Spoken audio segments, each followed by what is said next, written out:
Buenas noches, bienvenidos, esto es Zona Franca, yo soy Daniel Pacheco. Los destinos políticos, como los destinos personales de la vida común y corriente, están tan marcados por los cálculos racionales y prácticos de la economía como por el azar de la vida, por los avatares de las relaciones humanas. En eso me han puesto a pensar hechos recientes que involucran a dos políticos importantes colombianos muy distintos: Ángela María Robledo, ex fórmula vicepresidencial de Gustavo Petro, y Carlos Holmes Trujillo, actual ministro de la Defensa. Y es que se olvida uno fácil que en la política el azar y la personalidad también pesan mucho. Generalmente la política la vemos como una discusión elevada de votos, de transacciones de poder, de relaciones de Estado. Quizá el origen de esa percepción se encuentra en que para los ciudadanos que observamos la política desde afuera, los que finalmente estamos sujetos a las decisiones que se tomen por allá arriba, la idea de que todo sucede según unas lógicas más certeras da cierta tranquilidad. Así estemos permanentemente inconformes, incluso con los lugares comunes de que todo funciona por corrupción, que también tiene su lógica. Al menos sabemos que vamos a ser decepcionados por fuerzas que más o menos creemos entender y anticipar. Pero a veces la realidad se impone, la realidad como es en la vida común y corriente y como es en la política también. El COVID tiene grave al actual ministro de la Defensa, Carlos Holmes Trujillo. Le mandamos sinceros deseos de recuperación. La incertidumbre sobre lo que puede pasar a un hombre que podría ser el próximo presidente de Colombia nos devuelve a la idea de que muchas veces las cosas en las altas esferas del poder suceden también guiadas por el azar, ahorita el azar de una pandemia. El azar que llevó a que Duque, por ejemplo, conociera a Uribe por allá en Washington hace unos años, a que le cayera bien, lo apadrinara y en uno de los ascensos más insospechados de la política colombiana reciente, lo ungiera. Y luego pasó lo que pasó. Ángela María Robledo acaba de renunciar oficialmente a la Colombia Humana. Un desacuerdo de fondo, dice ella, la tolerancia a la violencia política que dice vino desde allá adentro por ser ella mujer y que Gustavo Petro no detuvo, la saca de ese movimiento. Otras versiones anteriores, desavenencias de Petro, además, hablan de un choque de personalidad. Por disgustos, unas malas palabras, un gesto feo, un olvido pudo haberse envenenado esa relación entre Robledo y Petro. Como cuando Petro olvidó mencionarla en su discurso de concesión de la derrota en el 2018.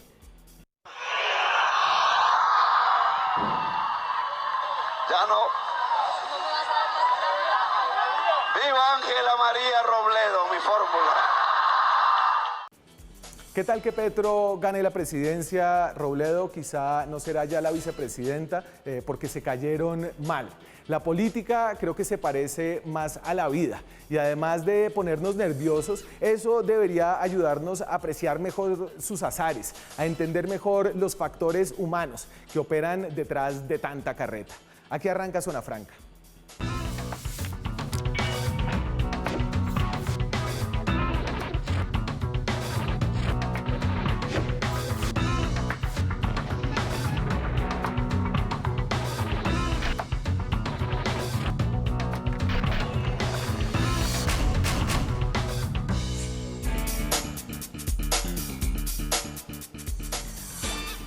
Y como el azar es el azar, ¿qué tal que Ángela María Robledo gane la presidencia solamente porque se salió de la Colombia Humana, porque no se llevaba bien con Gustavo Petro? Son las 9:05 de la noche, estamos en directo esta noche en Zona Franca desde Plaza Claro en Bogotá. Así, con estas palabras, en un comunicado largo, explicó Ángela María Robledo su salida de la Colombia Humana. Por circunstancias que conocemos bien y por acciones, omisiones, injustificados silencios a los que he hecho referencia de manera pública, siento que estas aspiraciones no tienen hoy espacio político en la Colombia Humana. ¿Sigue por ahí? Ahí viene. Sigo pensando que la propuesta programática de Colombia Humana es urgente para nuestro país. Puerta abierta. Desde donde me encuentre seguiré trabajando, seguiré aportando, seguiré tejiendo para consolidar una gran convergencia de fuerzas progresistas que sin vetos logre enfrentar la derecha, termina diciendo ahí. En algunas entrevistas que ha dado Ángela María Robledo fue más explícita acerca de esos silencios por los que sale de la Colombia Humana. Esto dijo, ya les digo dónde. Me fui quedando sin espacio político dentro de Colombia Humana. Y a raíz de ese distanciamiento, pues ha habido actuaciones de un sector de Colombia Humana que son para mí inadmisibles, que en muchos casos rayan casi con la violencia política, y eso las mujeres no lo podemos permitir. Rayan en la violencia política. Las respuestas desde el liderazgo de la Colombia Humana de Gustavo Petro. Esta fue la primera versión. Nadie quiere que Ángela María Robledo se vaya de la Colombia Humana y todos los espacios están abiertos para ella. Si su deseo es otro proyecto político, nadie debe criticarla por escoger este camino. Sin embargo, creo que luego esto fue...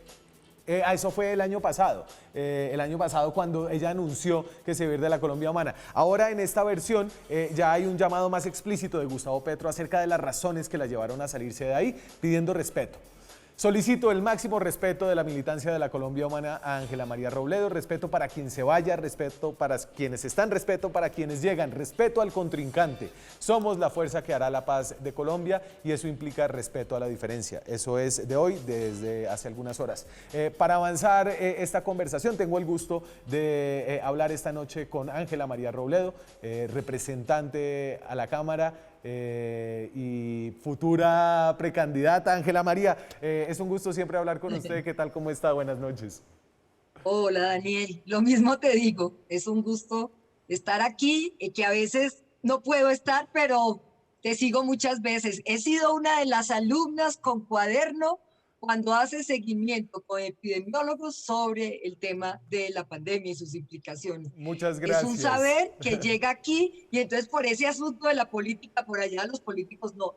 Lo que hacen también los periodistas cuando lo hacen bien es ayudarnos a entender cómo se toman las decisiones y hacia dónde se va la protección de la vida, de verdad. Entonces, muchas gracias por invitarme. Me honra y me pone nervioso cuando me dice que me está viendo, Ángela María. La escuché y en una de sus cosas que usted dijo que no quería hablar tanto de por qué se va, sino que quiere hablar de lo que viene. Pero obviamente las dos cosas creo que están amarradas, ¿no? Y eso ha estado un poco en la conversación pública, porque usted no se va por un desacuerdo programático de fondo, sino siento que se va por un desacuerdo acerca de, como usted lo ponía, unos silencios y unas actitudes, más que un fondo de contenido político.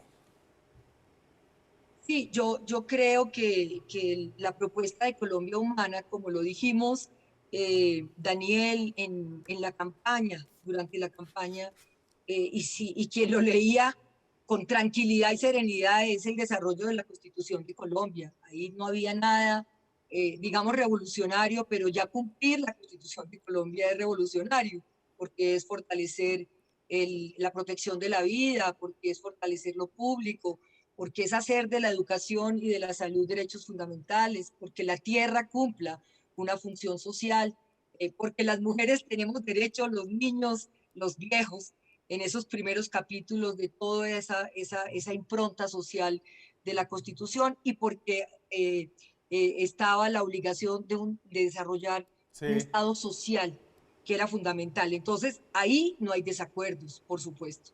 Yo creo que, y lo he venido diciendo, la fisura se produjo cuando yo no acepté ser la candidata a la alcaldía de Bogotá, en esa insistencia, porque Gustavo insistió, pero del otro lado mi respuesta fue: Gustavo, yo quiero recuperar la curul de la paz, porque yo sentía que después de haber hecho una tarea en el Congreso juiciosa y pues visible y destacada de la mano de tanta gente, que yo no podía perder la curul, ¿cierto? Por una interpretación jurídica respetable del Consejo de Estado, pero inadecuada. Entonces, yo creo que él no entendió, ahí no entendió el alcance de lo que era para mí recuperar la curul y bueno, apoyar no su candidato, sino a Claudia López con una cantidad de mujeres. Y eso produce, pues, como toda esta andanada que yo señalo de violencia política, porque creo que fue violencia política. Así lo sentí, así lo viví, y Gustavo guardó silencio en su momento. Y eso pasó, pero eso se fue, yo creo que acumulando y acumulando. Y bueno, como mujer feminista, yo dije: no, pero es que feminizar la política es cumplir esa premisa de cero tolerancia frente a cualquier violencia, y fuera de eso, un ejercicio de liderazgo, pues, más colectivo, más solidario. Sí. Y yo no encontré ese espacio, que esos son premisas del feminismo. Eso no es un asunto de que Gustavo Petro me caiga bien o no. pues lo que él hace hoy día, que no ganamos, ¿cierto? Que yo estaba ahí a su lado y no me reconocen lo que hacen muchos hombres, ¿no? Que dicen, ay, mi mujercita es la que manda en casa, pero a la hora de la verdad esas mujeres no producen nada, ¿sí? Entonces, son hechos, como dices tú, cotidianos de los cuales se nutre el ejercicio de la política y de eso estamos hechos los políticas y políticas que somos humanos, demasiado humanos, como dice Nietzsche. Ahí estamos con nuestras debilidades y nuestras fragilidades y bueno, y sea la oportunidad para desear a través de esto también una recuperación del ministro de Defensa. Yo he Claro que tenido sí. todas las diferencias, pero le deseo que supere este momento tan Y usted ha hecho difícil. política mucho tiempo y como Carlos Holmes también estoy seguro que se han encontrado en muchos momentos, en muchos escenarios. Él definitivamente es una persona que ha estado presente en momentos importantes de este país desde la constituyente, haciendo cosas por distintos caminos, con distintos gobiernos, muchos de ellos, pero obviamente adherimos de nuevo a esos deseos de recuperación. Hablemos un poquito de lo que viene, porque usted hace una salida que es al mismo tiempo diciendo cosas duras, diciendo por qué se fue y digamos dejando unas, no acusaciones, pero sí unos puntos sobre la mesa como el de la violencia política, pero diciendo yo no voy a irme a otro lado a jugar los vetos. Es decir, el hecho de que yo haya pasado por esto en la Colombia humana no significa que no nos podamos encontrar en el futuro y eso entonces nos pone en la parte que a mí me parece interesante de la política, de la que habla uno siempre por fuera de cámaras en los cafés, pero de las que ustedes a veces son reticentes a mencionar. Y es cómo se está moviendo la cosa y cómo hay que empezar a pensar este año.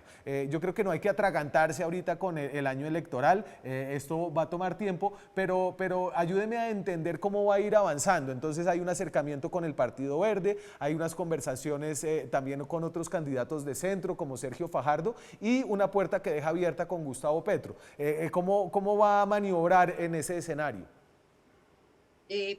Bueno, hablando de cosas cotidianas, yo he sido una tejedora en la política. Si algo me caracteriza es que yo pongo a hablar a gente que no lo podría hacer.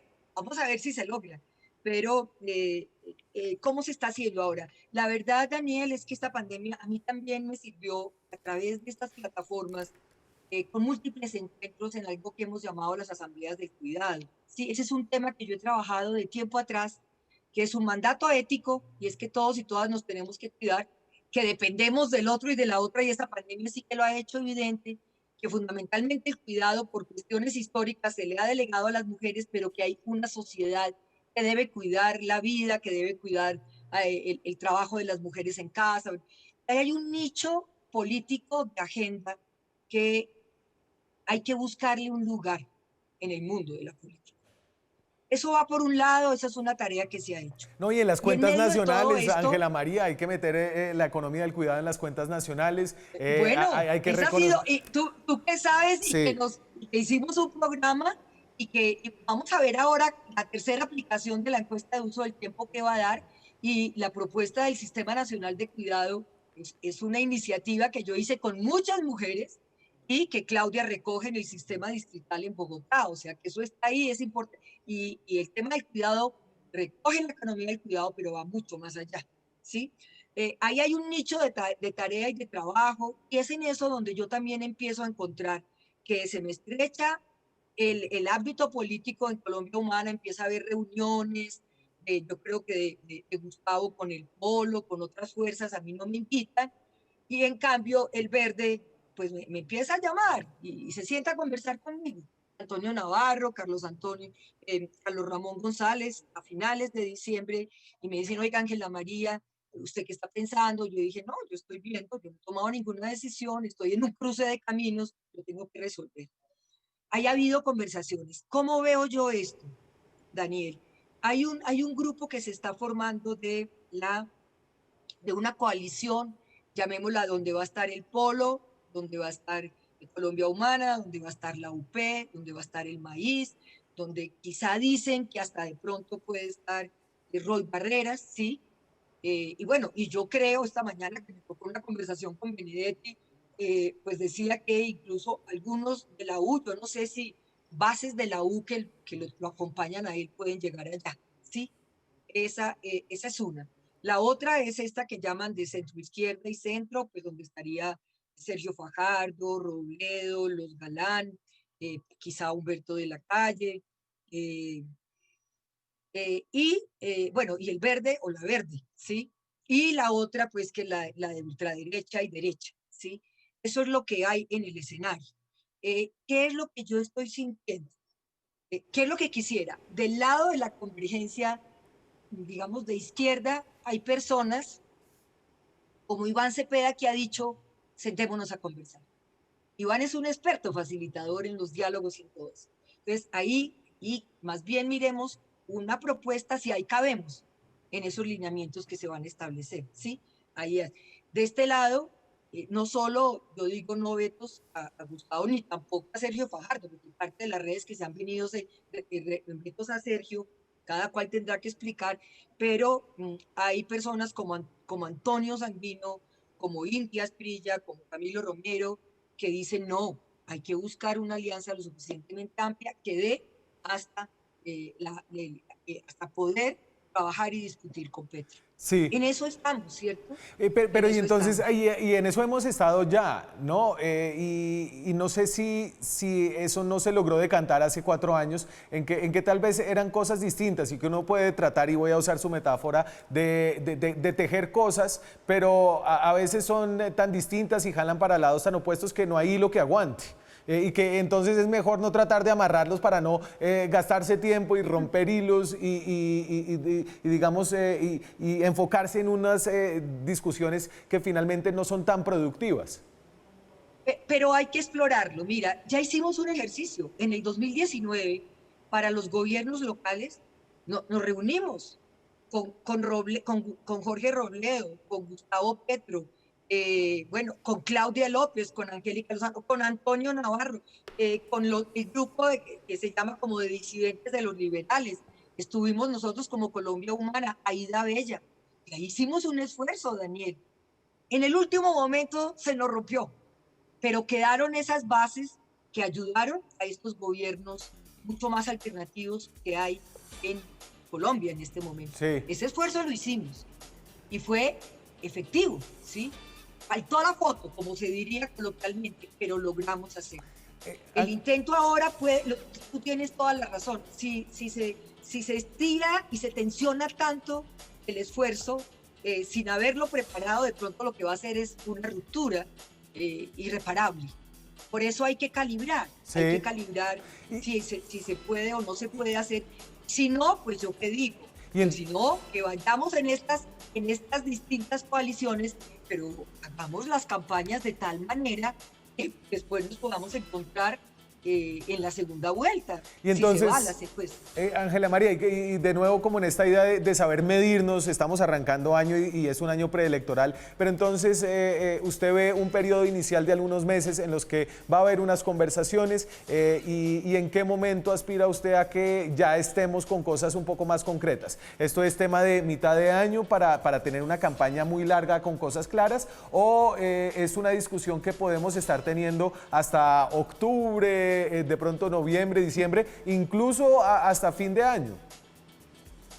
Yo creo que, Daniel, incluso hasta fin de año, porque eso prepararía incluso programáticamente esfuerzos más adelante, no de adhesión, sino de verdaderos acuerdos políticos, por ejemplo, optándose el estilo del Frente Amplio, que fue tan interesante en Uruguay, ¿sí? Sí. En esa transición que hacen de los tupamaros a un ejercicio mucho más democrático.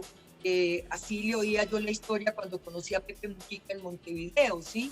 Lento, lento, lento, lento, y aquí hay que darle tiempo a los procesos. Aquí yo salí de Colombia Humana y ya me estaban preguntando qué día me iba para el verde, ¿no? Yo ahí voy, yo tengo conversaciones, pero hay que ir viendo, eso es despacio que vamos de afán, porque también hay que hacerlo. Pero yo creería que esto se puede tomar 8 meses, 10 meses, y mucho más con esta pandemia que si bien se facilita con estas plataformas, sí.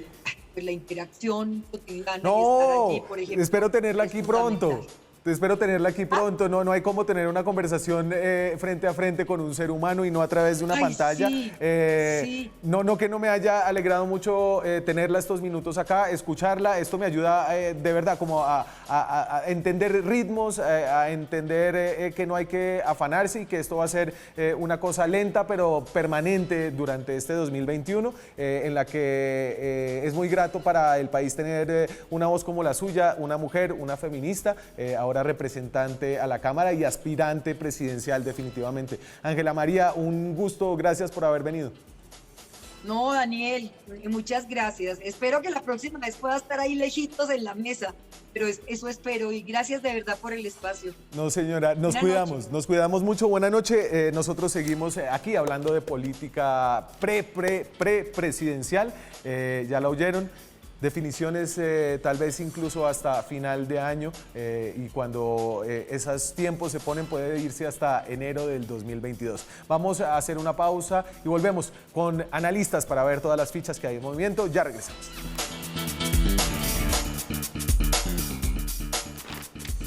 9:26 de la noche, estamos en directo desde Bogotá con un programa que después de esta entrevista con Ángela María Robledo, donde dice que se podría demorar 10 meses, 11 meses la definición de cuáles van a ser los candidatos, las alianzas y las consultas, siento que es un poco prematuro. Sin embargo, ¿de qué vamos a hablar si no es de política?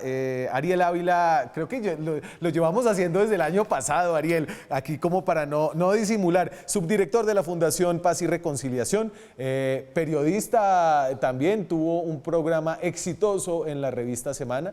¿Qué más? ¿Cómo va? Daniel, buenas noches y muy amable por su invitación. Un honor estar aquí en Zona Franca. Muchas gracias. Columnista del Espectador y El País, Ariel Ávila, autor de varios libros. Hermano, usted hace muchas vainas. Echemos carreta.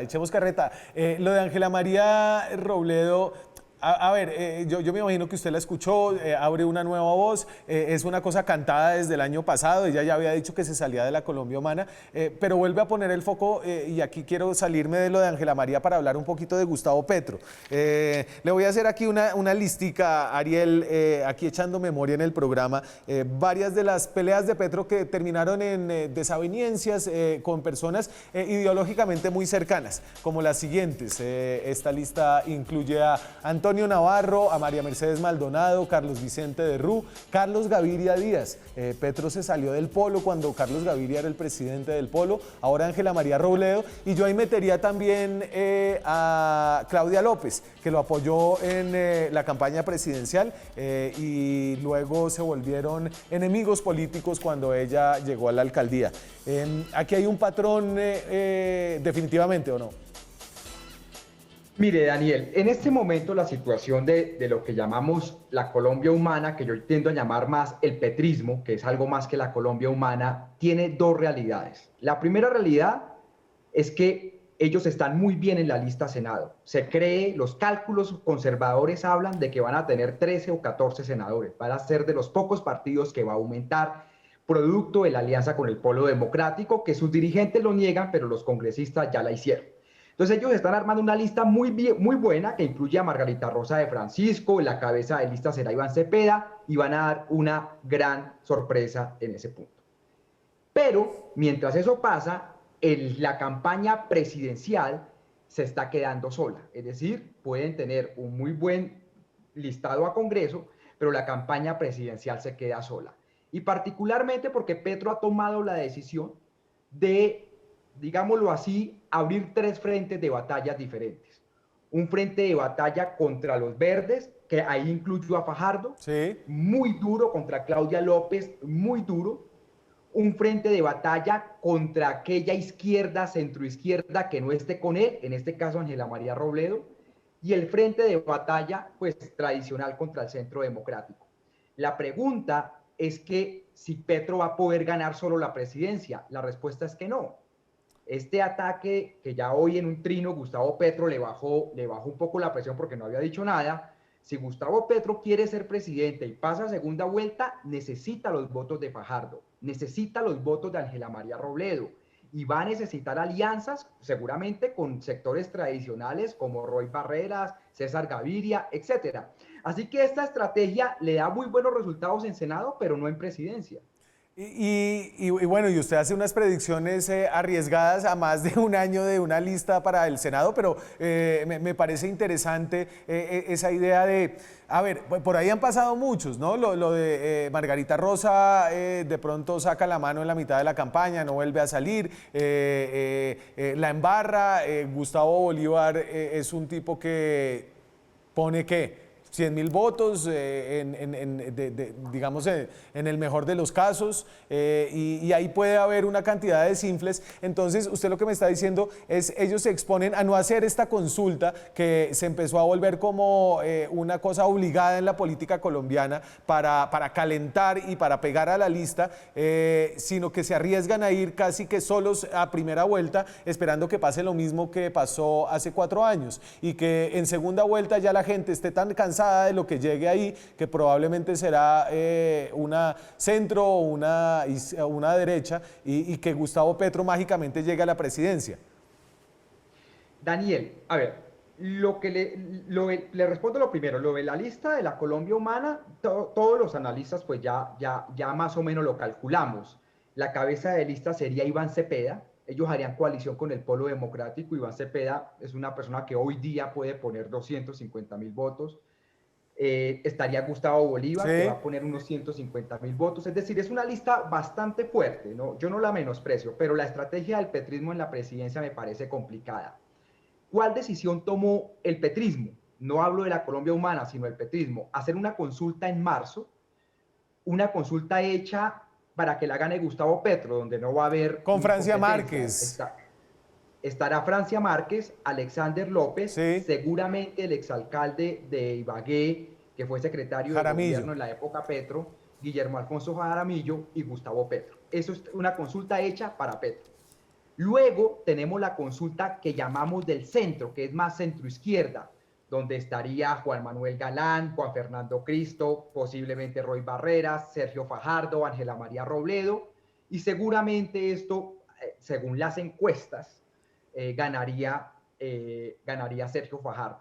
Y luego en la derecha pueden haber 2 consultas o una que lo llaman la Alianza Republicana, donde estaría Federico Gutiérrez, donde estaría Alex Char, no sé si Tomás Uribe o no, porque a veces pareciera que fuera cabeza de lista del Centro Democrático, a veces pareciera candidato presidencial.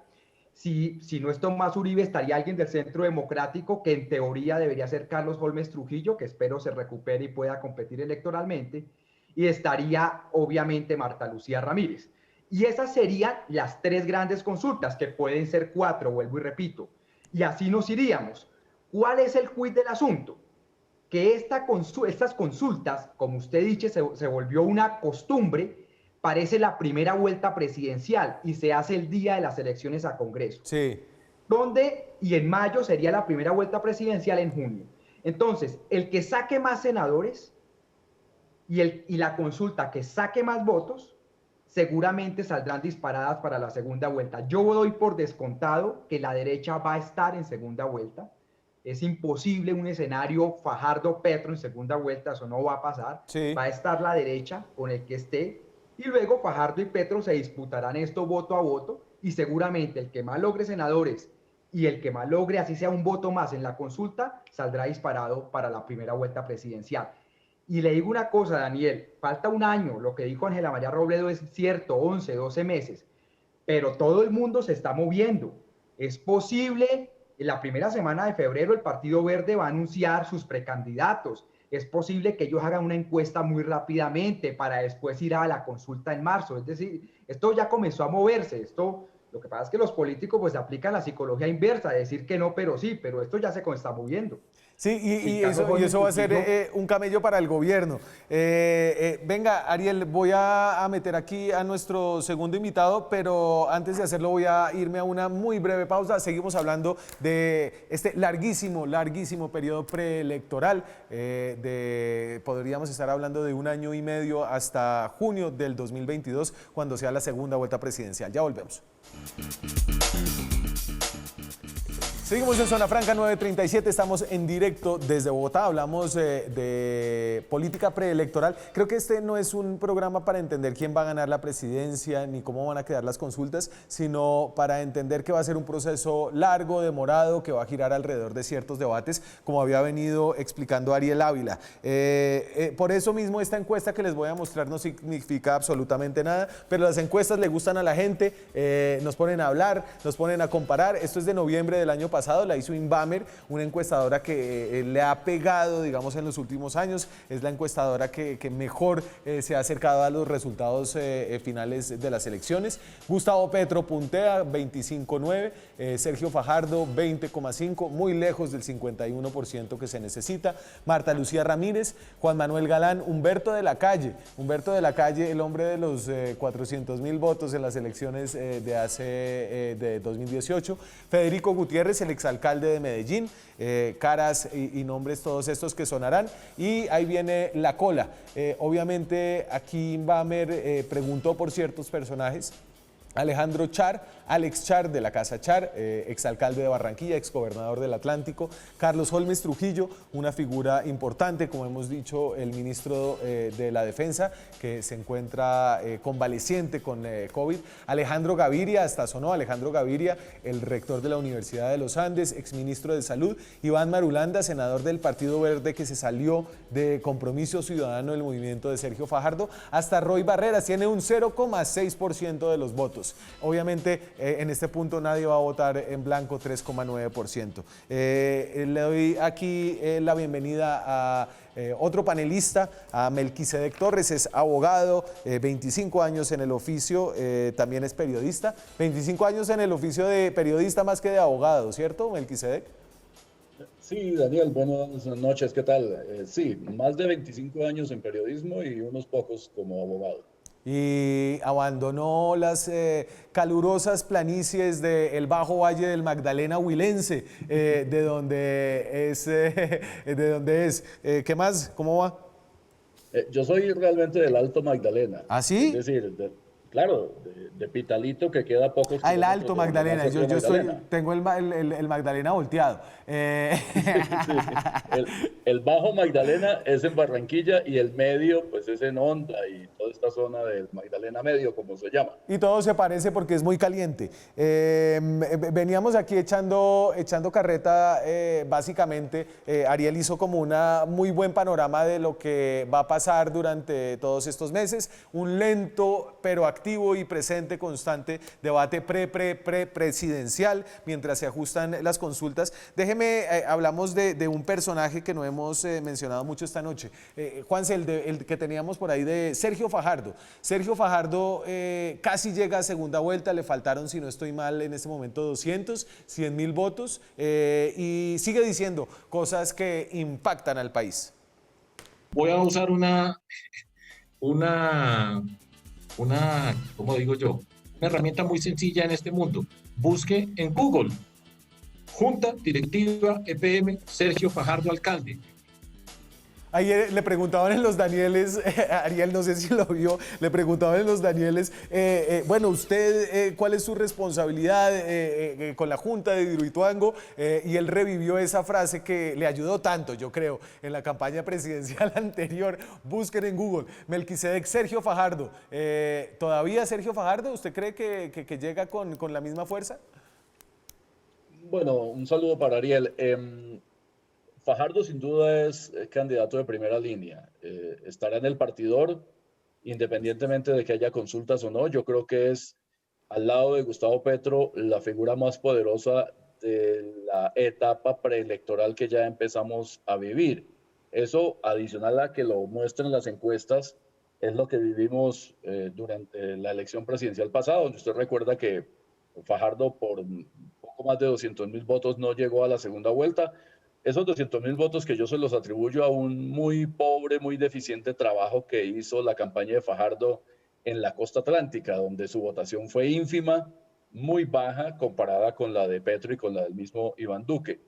No tengo ninguna duda que Fajardo es, a mi juicio, el candidato más fuerte porque tiene la particularidad de que no genera tanta resistencia, las mismas encuestas lo han mostrado siempre, es un candidato que suele gozar de un muy alto prestigio, que tiene una favorabilidad en la imagen pública, Sí. a pesar de la fama de tibio, o esa fama de tibio pues es su mayor activo en muchos sectores. Tenemos candidatos de extremos como el mismo Gustavo Petro y quien pueda salir de una voz de derecha muy fuerte, y en la mitad Fajardo jugando con esa fama de tibio que creo que al final es más favorable que desfavorable para los intereses que él tiene. Y creo que no es tan fama, Melquisedec. Pero la pregunta es buena. No, ¿O no, Ariel? la fama puede ser acertada o no, pero la tiene. Sí, creo que, bueno, no es que sea, a ver, es que eso, la tibieza no es que sea de centro, sino que es de pocas posiciones contundentes, Ariel. No sé cómo describirlo mejor sin caer como en estos términos que empiezan a englobar tantas cosas. Daniel, un poquito antes de responderle directamente, sin lugar a dudas, lo de Petro, como le dije ahorita, está muy cocinado, es una consulta hecha para él. Lo del centro no está tan cocinado, pero en teoría, según encuestas, Sergio Fajardo sería el ganador, pero Sergio Fajardo tiene un gran problema, y es que en este momento él no tiene partido político. Él va a tener que tomar la decisión si ingresa al Partido Verde, un partido que en ese momento está en un mecanismo interno entre un montón de candidatos desconocidos. La única fuerte conocida es Ángela María Robledo, los demás, Iván Marulanda sacó 26.000 votos difícilmente, seguramente él está haciendo su campaña a Senado y están reventando el partido. Camilo Romero suena mucho, pero no logró mantener la gobernación de Nariño, Sí. ni siquiera la alcaldía de Ipiales. Entonces ahí tienen un lío. Y ya no tienen a Mocus, ¿no, Ariel? ¿Dónde van a estar los candidatos de Sergio Fajardo al Congreso? ¿En dónde los va a meter? Tendrá que meterlo en la lista verde, o si van a armar otra lista con los hermanos Sí. Galán, eso puede ser un suicidio político. Y un Verde que porque ya no tiene a los 500.000 votos, el medio millón de votos de Antanas Mocus, ¿no? Un Verde que usted decía ahorita antes, la lista de la Colombia Humana va creciendo, no sabemos cuántos serán, usted lo pone en más de 14, dijo 14, pero en cambio la de los Verdes tiene un problema grave. Tienen un problema grave, no solo la desaparición, digamos, de Antanas Mocus como candidato, porque eso podría ser equilibrado si los hermanos Galán se meten en la lista, si se mete el fajardismo en la lista, hacen una lista poderosa. Pero el riesgo que hay es que hayan dos listas, la de los verdes y la de esta otra coalición, y eso podría llevar a una inmolación de ambos sectores, es decir, ellos tienen que buscar un acuerdo. Y por otro lado, en el caso de la derecha, se da por descontado ya claramente también que todos los partidos van a bajar, menos el Partido Conservador, que incluso puede aumentar 1 o 2 senadores. David Barguil es hoy un senador que controla 2 o 3 ministerios. Entonces a ellos les va a ir muy bien, pero el Centro Democrático va a bajar por lo menos 4 o 5 senadores. El partido de la U prácticamente va a desaparecer. En cambio Radical, pues Vargas Lleras ya se rumora que va a ser cabeza de lista. Yo no lo creo, pero pues eso es lo que dice todo el mundo. Entonces ahí se está jugando mucha cosa. Entonces el problema con Fajardo no es si sea tibio o no, porque la encuesta lo tratan bien, digamos, en todo caso. Vamos a ver qué pasa con Hidroituango en la encuesta de marzo, pero las encuestas lo tratan bien. El problema que él tiene es de pura mecánica electoral. ¿Entra o no entra los verdes? Los verdes lo van a dejar entrar, ¿y qué va a pasar con sus candidatos? Yo vuelvo y repito, Daniel, yo creería que esa consulta del centro, si la saben hacer, va a ser una consulta de 5 millones de votos. Sí. Pero el riesgo de que se termine fraccionando es muy alto. Hoy incluso podríamos hablar de que si no hay una coalición, no hay un acuerdo, van a haber 2 listas al Congreso. Y termino con este dato. Según censo electoral, el umbral de una lista va a estar más o menos en 540.000, 542.000 votos, más o menos. Eso es mucho. Sí. Eso no se logra fácilmente en una lista. Es posible que incluso una lista adicional de los hermanos Galán y todo eso sea un rotundo fracaso. Fíjese lo que pasó con Carlos Fernando Galán en Bogotá. Tuvo 1 millón de votos, pero su lista pasó 3 concejales contándolo a él. Entonces eso es muy dramático. Es decir, la situación en este momento de esa consulta del centro es muy difícil. Por eso los verdes deben ser humildes y no pensar que van a sacar una gran cantidad de votos, porque además no tienen a Mocus. Y también del otro lado, Juan Manuel Galán, Fajardo, los demás tienen que hacer un acto de contrición y buscar una coalición. Daniel. Sí, Melquisedec. Sí, yo creo que disiento en buena parte de lo que dice Ariel, en el sentido de que los candidatos presidenciales dependen en buena parte de esa mecánica electoral de las elecciones al Congreso. Está demostrado que la elección presidencial es casi completamente independiente de la elección al Congreso. La mejor muestra fue justamente el pasado debate, donde el mismo Fajardo y Petro lograron muy pocos congresistas, una representación absolutamente minoritaria, y sin embargo sacaron millones de votos. Y contrario censu, como decimos los abogados, el candidato Germán Margalleras, que tenía la mayor fuerza política alrededor suyo, unas casas políticas poderosísimas, además de una campaña enorme en términos de infraestructura y de logística, de la que saben hacer los congresistas, terminó derrotado y muy lejos de estos dos.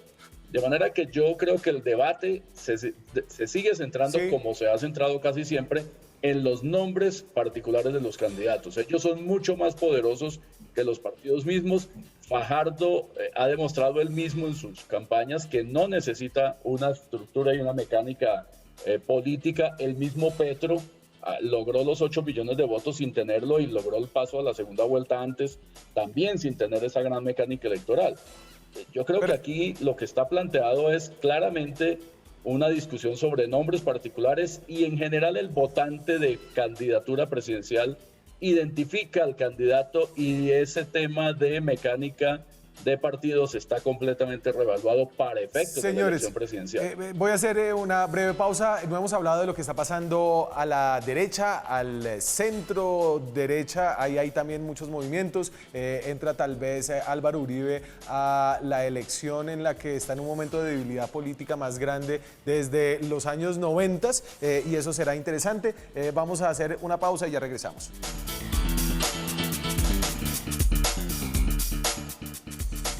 8 para las 10 de la noche, estamos aquí en directo en Zona Franca. No hemos hablado de lo que pasa a la derecha. A la derecha hay obviamente una sucesión, la sucesión del uribismo, donde suenan estas caras.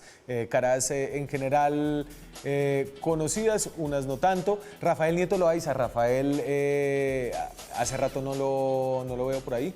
Hace rato no lo invitamos. Tomás Uribe, que parece más como un precandidato con cara de cabeza de lista al Senado. Paloma Valencia, Marta Lucía Ramírez, la vicepresidenta, y el hoy ministro de la Defensa, Carlos Holmes Trujillo. Pero hay otro grupo por fuera del uribismo que también pide pista. Juan Carlos Pinzón, Federico Gutiérrez, el exalcalde de Medellín, Dilian Francisca Toro, la presidenta hoy del partido de la U, gran cacica del Valle del Cauca, y Alex Char, el exalcalde de Barranquilla, exgobernador del Atlántico, la cabeza, el príncipe de la casa Char. Ahí no sé por qué no hemos hablado tanto de la derecha y por qué de la derecha no se ha hablado tanto, Ariel. Suceden cosas, pero es un debate que se da un poco más en la trasescena, ¿no? Mire, Daniel, rápidamente, la derecha tiene muy malos candidatos, pero tiene muy bien hecha la ruta. Ellos van a tener dos rutas. En octubre de este año van a haber unas encuestas. El Centro Democrático, entre Rafael Nieto, Carlos Holmes, si se recupera, Paloma Valencia, escogería un candidato.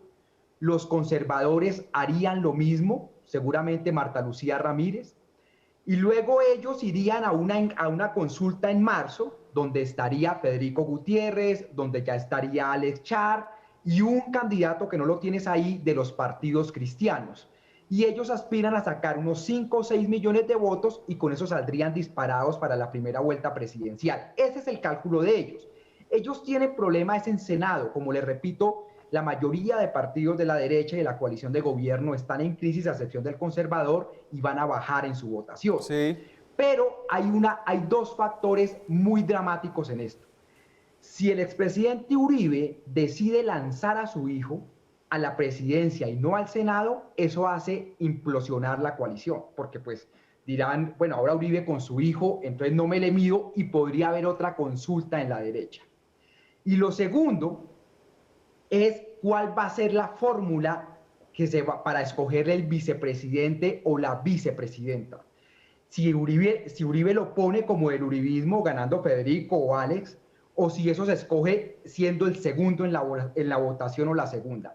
Esas son las dos cosas, pero ellos a esto le llaman la Gran Alianza Republicana. Y déjeme ahí el factor Duque, es decir, es el presidente siempre tiene un peso, a veces el peso de este presidente es difícil de sopesar para ser muy redundante, pero Melquisedec, yo venía pensando este 2021 va a ser un año en términos económicos mucho mejor que el anterior, va a ser un año en el que la vacuna va a ser una gran herramienta de campaña, va a ser un año en que el optimismo va a volver al país, pues simplemente porque es que veníamos de uno tan malo que va a ser mejor. ¿Cuál cree que va a ser el papel del presidente y podría ser una fuerza potente para esa candidatura presidencial? En primer lugar, Daniel, coincido con Ariel en que si Uribe quiere imponer a su hijo, eso va a estallar en 1000 pedazos, lo que pueda ser una coalición de derecha o centroderecha. Y entre otras, pues sería completamente absurdo que lo hiciera, la verdad. Aunque hay voces muy fuertes del uribismo como Ernesto Macías que están impulsando ese nombre. Pero yo no le veo futuro a eso. Seguramente pueden terminar poniéndolo en esa lista de Congreso en la que probablemente no vaya a estar Álvaro Uribe y tendrán que resolverlo de esa manera seguramente. Y frente a su pregunta, yo no creo que el presidente Duque tenga mayor incidencia en este proceso electoral. No solo porque... ¿Ni por lo bueno débil, ni por lo malo? Muy flojo lo que pueda representar él en términos de transferir el poder o de transferir algo de lo que haya logrado su gobierno, aún bajo ese escenario optimista que usted plantea y que ojalá así ocurriera, pero no creo que el presidente Duque vaya a tener mayor injerencia, entre otras además, porque dentro del mismo uribismo ya hay unas voces muy fuertes en contra del presidente Duque. Y se han expresado ya públicamente, la línea de Fernando Londoño, el mismo Rafael Nieto y Paloma Valencia en cierta medida, aunque no lo manifiesta tan públicamente. Ese bloque no está con Duque, no es afecto a Duque y Duque no es afecto a ellos. Y además, reitero, es un peso pluma el presidente en este escenario y no creo que vaya a incidir de mayor o menor manera en este debate. Y déjeme ahí meter a Ariel, porque me quedan 2 minuticos. No sé si quiere responder, Ariel, y le doy la opción. O la fuerza de Duque o la fuerza del estado emocional del país de aquí a la salida de la pandemia, a este 2021 con vacuna, a una recuperación económica que por mala que sea va a ser mejor que estar en una recesión. Daniel, una cosa, el tema de las vacunas, Duque va a estar muy mal en las encuestas, pero cuando comiencen a llegar y se comience a vacunar, él va a subir, esto va a traer una esperanza. Entonces yo creo que Duque va a terminar este año mejor de lo que muchos analistas creen, no tan mal. Ahora, no creo que vaya a ser un presidente de 60% de popularidad, eso no, pero sí va a terminar mejor. Y lo segundo, Duque es posible que juegue en la presidencial, yo creo que sí, pero no va a jugar en el Centro Democrático. Yo creo que es posible que termine impulsando candidatos del Partido Conservador. ¿Por qué David Barguil controla 3 ministerios? ¿Cuáles? No, le acaban de dar el de Medio Ambiente con Correa, pues se lo dieron a él, Correa es de su grupo. ¿Agricultura? El Ministerio de Agricultura, pues es de él. Y a mí lo que me dicen es que es posible que él quiere ser candidato vicepresidencial de una fórmula. Entonces, no se trata de que Duque juegue o no juegue en el Centro Democrático. Coincido con Melquisedec que Paloma Valencia que ninguno lo quiere, pero es posible que termine influyendo por fuerza burocrática en el Partido Conservador, sobre todo en octubre de este año, en las encuestas, tal vez en las consultas no, pero en las encuestas sí. Así que hay falta por ver, pero termino con esto, si en la izquierda, en el centro llueve, en la derecha no escampa. Señores, se nos acabó el tiempo. Es muy rico charlar con ustedes sin pelos en la lengua y sin intereses de lanzarse a la política. Así que así es más chévere. Dijimos cositas, echamos chisme. Muchas gracias, señores. Lo seguiremos haciendo durante 18 meses más. Chao, que estén bien. Un abrazo, gracias. Se nos acabó el Muchas tiempo. gracias, Daniel, Ariel, buenas noches para todos. Muchas gracias a ustedes que estuvieron con nosotros esta noche aquí en Zona Franca. Nos vemos mañana con más periodismo, más debate, más opinión. Chao, que estén bien.